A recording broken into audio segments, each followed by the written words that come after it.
అలానే సిఎస్ రావు. అమిత్ షా కేంద్ర హోంశాఖ మంత్రి, ఆయన ఆంధ్రప్రదేశ్కి రాబోతూ ఉన్నారు. శనివారం రాత్రి చంద్రబాబు నాయుడు గారితో డిన్నర్ చేయబోతూ ఉన్నారు. ఉండవల్లిలో ఆ డిన్నర్ ఉండబోతోంది. కేవలం దాన్ని డిన్నర్గానే చూద్దామా, లేదంటే కీలకమైనటువంటి భేటీగా చూద్దామా అనే ప్రశ్న వేసుకుంటే తెలుగుదేశం పార్టీ వర్గాల్లో మాత్రం చాలా క్లియర్గా అది మలుపు తిరిగేటువంటి రోజు ఆంధ్రప్రదేశ్కి అని చెప్పి భావిస్తూ ఉన్నారు. అలాంటి భావనతోటి వాళ్ళు ఉన్నారు. ఇప్పటి వరకు 6 నెలలకు పైగా కూటమి ప్రభుత్వం అధికారంలో ఉంది. 2024 ఎన్నికల్లో అప్రతిహతంగా కూటమి ప్రభుత్వం గెలిచింది. ఆంధ్రప్రదేశ్లో అధికారంలో ఉంది. డబుల్ ఇంజిన్ సర్కార్గా చెప్పుకుంటూ ఉన్నారు. ఆంధ్రప్రదేశ్లో జరిగినటువంటి సంఘటనలు అన్నీ కూడా కూటమికి చెందినవే. కేవలం తెలుగుదేశం పార్టీకో లేదంటే ఆంధ్రప్రదేశ్ ముఖ్యమంత్రి చంద్రబాబు నాయుడు గారికో సంబంధించినటువంటి ఘటనలు కాదు. ఆ రాష్ట్రంలో జరిగినటువంటి ఘటనలు అన్నీ కూడా కూటమి ప్రభుత్వానికి సంబంధించినవే. పైగా అక్కడ అభివృద్ధి జరిగినా జరగకపోయినా అది కూటమి ప్రభుత్వం మీదనే ప్రభావం పడుతుంది. చంద్రబాబు నాయుడు గారు ఎప్పుడో చెప్పారు, ఆ భూతం ఉన్నంత వరకు ఆంధ్రప్రదేశ్లో పెట్టుబడులు రావడం అనేది చాలా కష్టం, ఆ భూతాన్ని తరిమేయాలి అని చెప్పి ఆయన చెప్పడం జరిగింది. పెట్టుబడుల కోసం చంద్రబాబు నాయుడు గారు గత 6 నెలల నుంచి రకరకాల ప్రయత్నాలు చేస్తున్నారు. బ్లాంక్ చెక్ రాసిస్తారని చెప్పి పారిశ్రామికవేత్తలకు చెప్తూ ఉన్నారు. అయినప్పటికీ ఆయన ఏదైతే లక్ష్యం పెట్టుకున్నారో ఆ లక్ష్యం దిశగా అడుగులు వేయడానికి ఉత్సాహంగా పారిశ్రామికవేత్తలు ముందుకు రాలేకపోతున్నారు. దానికి కారణం ఏంటంటే మళ్ళీ జగన్మోహన్ రెడ్డి గారు ఒకవేళ వస్తారేమో, వస్తే రాబోయేటువంటి రోజుల్లో పరిస్థితి ఏంటి, ఇప్పుడు పెట్టుబడులు పెడితే అనేటువంటి ఒక అనుమానం అయితే వాళ్ళని వెంటాడుతూ ఉంది. అందుకే దానికి క్లారిటీ తీసుకొచ్చేటువంటి ప్రయత్నం షా అలాగే చంద్రబాబు గారు ఇద్దరు డిన్నర్ వేదికగా చేసుకొని ఇవ్వబోతున్నారు అనేది ఒక చర్చ అయితే జరుగుతుంది. అంతేకాదు ఈ మధ్యకాలంలో జగన్మోహన్ రెడ్డి గారు మాట్లాడినా, విజయసాయి రెడ్డి గారు మాట్లాడినా, లేదా వైఎస్ఆర్ కాంగ్రెస్ పార్టీలో ఉండేటువంటి కొంతమంది మాజీ మంత్రులు మాట్లాడినా బెదిరించేటువంటి దూరంలో ఉన్నాయి యంత్రాంగాన్ని. ఐఏఎస్ని ఐపీఎస్ని బెదిరిస్తూ ఉన్నారు. సప్త సముద్రాల అవతల ఉన్నా కానీ తీసుకొచ్చి శిక్షిస్తానని చెప్పి ఒక ఐపీఎస్ గురించి జగన్మోహన్ రెడ్డి గారు చేసినటువంటి వ్యాఖ్య.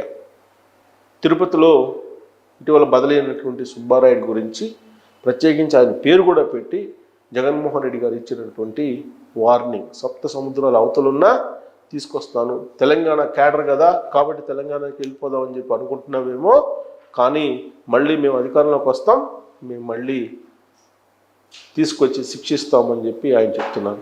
ఇక విజయసాయిరెడ్డి గారు అయితే నేరుగా చంద్రబాబు నాయుడు గారు బతికి ఉంటే మళ్ళీ మేము అధికారంలోకి వస్తున్నాం, అరెస్ట్ చేస్తాం ఆయన్ని అని చెప్పి ఆయన చెప్పారు. అంటే చంద్రబాబు నాయుడు గారు బతికి ఉంటే అని అంటే బతకనివ్వరా ఆయన్ని అనేటువంటి సందేహం కూడా కలిగింది తెలుగుదేశం పార్టీ క్యాడర్లో కూడా.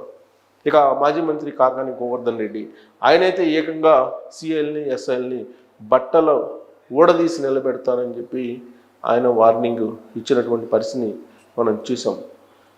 అలాగే ఇటీవల కడపలో టూర్కి వెళ్ళినటువంటి సందర్భంగా జగన్మోహన్ రెడ్డి గారు అక్కడ ఉన్నటువంటి డిఎస్పీని పిలిచి మరీ వార్నింగ్ ఇచ్చినటువంటి సిచ్యువేషన్ కలకలం రేపుతూ ఉంది. ఇలాంటి వార్నింగ్లు ఎన్నో ఉన్నాయి. ఈ మధ్యకాలంలో పోలీసులకి ప్రత్యేకించి ఎక్కువగా వార్నింగ్లు ఇస్తూ ఉన్నారు. పోలీసులు ఎదుటే సవాళ్ళు చేస్తున్నారు వైఎస్ఆర్ కాంగ్రెస్ పార్టీ వాళ్ళు. రాష్ట్రంలో లా అండ్ ఆర్డర్ లేదని చెప్పేసి ఢిల్లీ వెళ్ళి ఢిల్లీలో ధర్నా చేశారు జగన్మోహన్ రెడ్డి గారు. చంద్రబాబు నాయుడు గారు ముఖ్యమంత్రిగా ప్రమాణ స్వీకారం చేసిన వారం రోజులకే రాష్ట్రపతి పాలన పెట్టాలని చెప్పి ఆయన డిమాండ్ చేశారు. అలాగే రాష్ట్రంలో జరుగుతున్నటువంటి సంఘటనలు తాజాగా జరిగినట్టు తొక్కిసలాట తిరుపతి, కానీ అంతకుముందు జరిగినటువంటి రేపులు అత్యాచారాలు వెనుక వైఎస్ఆర్ కాంగ్రెస్ పార్టీకి సంబంధించినటువంటి మూలాలు ఉన్నటువంటి వాళ్ళు ఉన్నారు అనేది ఇప్పుడు ప్రభుత్వం చెప్తోంది. సైకోలుగా మరి సోషల్ మీడియాలో అనేక మంది జీవితాల్లోకి జొరబడి ప్రైవేట్ జీవితాల్లో వ్యక్తిత్వ హననం చేసినటువంటి వాళ్ళు చాలామంది ఉన్నారు. పెట్రోల్ పోసి నిద్రపోయేటువంటి వాళ్ళని తగలబెట్టినటువంటి సంఘటనలు కూడా ఉన్నాయి. వీటన్నిటి మీద సమీక్షించి అసలు ఆంధ్రప్రదేశ్లో ఏం జరుగుతుంది, ఆంధ్రప్రదేశ్లో ఇలాంటి సిచ్యువేషన్ ఎందుకు వస్తుంది అనేటువంటి దాన్ని సమీక్షించబోతూ ఉన్నారు. అలాగే ఇప్పటి వరకు అనేకమైనటువంటి కేసులు ఫైల్ అయ్యాయి వైఎస్ఆర్ కాంగ్రెస్ పార్టీ వాళ్ళ మీద. ల్యాండ్ స్కామ్స్ కానీ, శాండ్ స్కామ్స్ కానీ, మద్యం స్కామ్స్ కానీ, వీటన్నిటిలో ఎవరి మీద కూడా కఠినమైనటువంటి చర్యలు తీసుకోలేదు అనేది కూటమి ప్రభుత్వం మీద చాలామందికి ఉన్నటువంటి ఒక అసంతృప్తి. అందుకే ఈ మధ్యకాలంలో లోకేష్ చాలా క్లియర్గా చెప్పారు, రెడ్ బుక్ దానిపై అది చేసుకోబోతుంది, త్వరలో మద్యం స్కామ్లో, శాండ్ స్కామ్లో ఉన్నటువంటి వాళ్ళు అరెస్ట్ కాబోతున్నారు అనేటువంటి సంకేతాలు ఇచ్చారు. కేవలం 2 రోజుల క్రితమే పండగ సందర్భంగా ఆయన ఇలాంటి సంకేతాలు ఇచ్చారు. సీన్ కట్ చేస్తే శనివారం రోజు రాత్రి ఉండవల్లిలో చంద్రబాబు గారి ఇంటిలో అమిత్ షా కేంద్ర హోంశాఖ మంత్రి డిన్నర్ చేయబోతూ ఉన్నారు. మరుసటి రోజు ఎన్డీఆర్ఎఫ్ భవనానికి సంబంధించినటువంటి శంకుస్థాపన కార్యక్రమం ఉంది.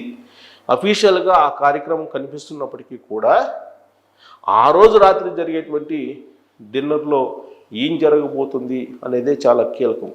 ఆ భేటీ అనేది చాలా కీలకంగా పోతుంది.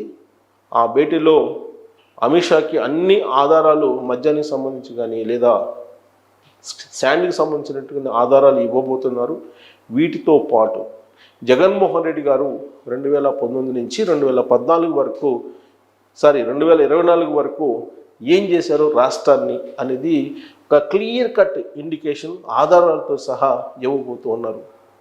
అదంతా సమీక్షించిన తర్వాత మరి కేంద్ర హోంశాఖ మంత్రి అమిత్ షా గారు జగన్మోహన్ రెడ్డి బెయిల్ విషయంలో కొంత దూకుడుగా వెళ్ళేటువంటి అవకాశం ఉందా, ఆ బెయిల్ రద్దయితే కనుక ఆయన జైల్లోకి వెళ్ళే అవకాశం ఉంది. జగన్మోహన్ రెడ్డి గారు దాదాపు 12 ఏళ్ల నుంచి ఆ బెయిల్ ఉంది. ఇది న్యాయశాస్త్రానికి ఒక పెద్ద సవాలుగా మారింది. దేశవ్యాప్తంగా కూడా దీని గురించి చర్చించుకుంటున్నారు. ప్రపంచంలో ఉండేటువంటి తెలుగు వాళ్ళందరూ కూడా జగన్మోహన్ రెడ్డి గారి గురించే చర్చించుకుంటున్నారు. తాజాగా అమెరికా కోర్టులే జగన్మోహన్ రెడ్డి గారు లంచాలు తీసుకున్నారు సెకీ ఒప్పందాలు అనేటువంటిది కూడా బయటకు వచ్చింది. ఇలాంటి పరిస్థితుల్లో ఆయన బెయిల్ రద్దు చేసి జైలుకి పంపించేదానికి ఆ రోజు రాత్రి జరిగేటువంటి డిన్నర్ కార్యక్రమం కీలకం కాబోతుందా అని అంటే అవునని చెప్పి తెలుగుదేశం పార్టీకి సంబంధించినటువంటి క్యాడర్ కొంతమంది చాలా సీరియస్గా చర్చించుకుంటున్నారు. ఇప్పటికే పవన్ కళ్యాణ్ గారు కూడా ఒక రిపోర్ట్ ఇచ్చారు జగన్మోహన్ రెడ్డి గారి వాలకం మీద అని చెప్పి కూడా తెలుస్తూ ఉంది. సో అధికారుల్ని ఈ మధ్యకాలంలో ఒక ఎంపీడీఓని కొట్టారు వైఎస్ఆర్ కాంగ్రెస్ పార్టీ నేత. ఇలాంటి పరిస్థితి రాష్ట్రంలో ఉందని చెప్పి పవన్ కళ్యాణ్ గారు ఆల్రెడీ కేంద్ర హోంశాఖ మంత్రికి తెలియజేయడం జరిగింది. ఎంత పరిశీలించిన తర్వాత, సమీక్షించిన తర్వాత జగన్మోహన్ రెడ్డి గారి మీద కనుక సీరియస్ యాక్షన్ తీసుకోవాలని చెప్పి కేంద్ర ప్రభుత్వం భావిస్తే ఆయన జైలుకు వెళ్ళేటువంటి అవకాశాలు ఉన్నాయి అనేది ఇప్పుడు తాజాగా ఆంధ్రప్రదేశ్ పొలిటికల్ సర్కిల్స్లో సీరియస్గా జరుగుతున్నటువంటి చర్చ. మరి ఆ రోజు జరిగేటువంటి డిన్నర్లో మరి జగన్మోహన్ రెడ్డి గారిని అరెస్ట్ చేసేలాగా నిర్ణయాలు ఉంటాయా, కేవలం ఆ డిన్నరు సాదాసీదా డిన్నర్ అనుకోవాలా అనే దాని మీద కామెంట్ రూపంలో మీ అభిప్రాయాన్ని తెలియజేయచ్చు.